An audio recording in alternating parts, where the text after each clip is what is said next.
দিল্লিতে জাতীয় নির্বাচন কমিশনে বিজেপির প্রতিনিধিরা বাংলার পরিস্থিতি নিয়ে চিঠি নির্বাচন কমিশনারকে। চিঠিতে উল্লেখ, রাজ্য সরকারের প্রতিনিধিরা রাজনৈতিক পক্ষপাত দুষ্ট। পাশাপাশি 2020 ভোটার তালিকায় কারচুপির অভিযোগ তুলেছে বিজেপি। জাতীয় নির্বাচন কমিশনারকে লেখা চিঠিতে বলা হয়েছে, দ্রুত রাজ্যে কেন্দ্রীয় বাহিনী মোতায়েন করা না হলে বিজেপির পক্ষে প্রচার চালানোই কঠিন। পাশাপাশি চিঠিতে বিজেপির আবেদন, স্বচ্ছতা বজায় রাখতে ভোট প্রক্রিয়া থেকে বিরত রাখা হোক রাজ্য সরকারি কর্মচারী ফেডারেশনের সদস্যদের। অবিলম্বে রাজ্যে নির্বাচনী আচরণ বিধি চালু করারও আর্জি জানিয়েছে বিজেপি।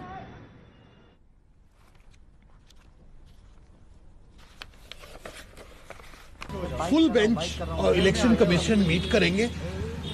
हम लोग को इन्होंने आश्वासन दिया है कि हम लोग जो भी कंप्लेंट्स या ऑब्जर्वेशन दिया है वो सब सीरियसली उन्होंने देखेंगे, उसको जांच करेंगे और उन्होंने आश्वासन दिया है कि पूरा सिक्योरिटी और फ्री एंड फेयर इलेक्शन होने के लिए जो स्टेप्स लेना है वो लोग करेंगे।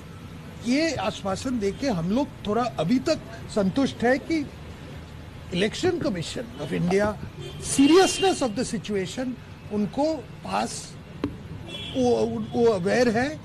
ফিরহাদের সঙ্গে কোনো কথা হয়নি। ফোন করেছিলেন অভিষেক অরূপ। উত্তরবঙ্গ থেকে ফিরে 18 তারিখ কথা বলার জন্য সময় দিয়েছেন নেত্রী। আসানসোলের জন্য বরাদ্দের প্রশ্নে অনড় থেকেই জানালেন জিতেন্দ্র তিওয়ারি। আজকের বৈঠকে যোগ দেওয়ার ক্ষেত্রে বজায় রাখলেন ধোঁয়াশা। আজ আপনি দাদা কলকাতা যাচ্ছেন? এখন পর্যন্ত তাই কথা আছে। অরূপ বিশ্বাস গতকাল ফোন করেছিলেন এবং তিনি বলেছেন যে উত্তরবঙ্গ থেকে ফিরলে 18 তারিখ ম্যাডাম হয়তো 5 মিনিট সময় দেবেন। ববি হাকিম সাহেবের সঙ্গে কথা হয়নি, কাল মাননীয় শ্রী অভিষেক বন্দ্যোপাধ্যায়ের সঙ্গে কথা হয়েছে। তিনি বলেছেন যে এসে বসে আলোচনার মাধ্যমে তোমার যা সমস্যা আছে সেটা মিটিয়ে দাও। তো এবার আমি আলোচনা করে দেখিনি যে যাওয়া দরকার আছে না ম্যাডামের কাছে গেলেই হবে, দেখিনি এটা ঠিক হবে সেটা করবো। আমার প্রস্তাব এই শহরকে এগিয়ে নিয়ে যাওয়ার জন্য যে ফান্ডের প্রয়োজন সেটা অ্যালট করুক, এবং যদি ফান্ড না আছে তাহলে কারোর জন্য না থাকে, একটা দুটো শহরের জন্য থাকবে, আসানসোলের জন্য থাকবে না, তাহলে আসানসোলের জনগণকে কি জবাব দেবো?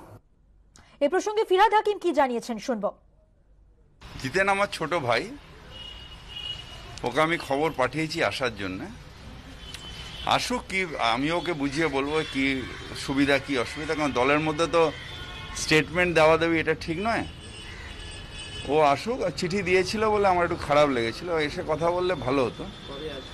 আমি জানি না, খবর পাঠিয়েছি, ও আসলে আমি বসে ব্যাপারটা মিটিয়ে নেবো। ছোট ভাই, আমার সাথে অত্যন্ত ভালো সম্পর্ক। কেন এই চিঠি লিখলো, না ভুল বুঝে লিখলো না কেন লিখলো আমি জানি না, কিন্তু আমার ছোট ভাই এবং ওরা আমাদের সৈনিক। আমাদের তো বয়স হয়ে গেছে, আমরা আর কদিন আছি, তারপরে তো জিতেনরাই আছে।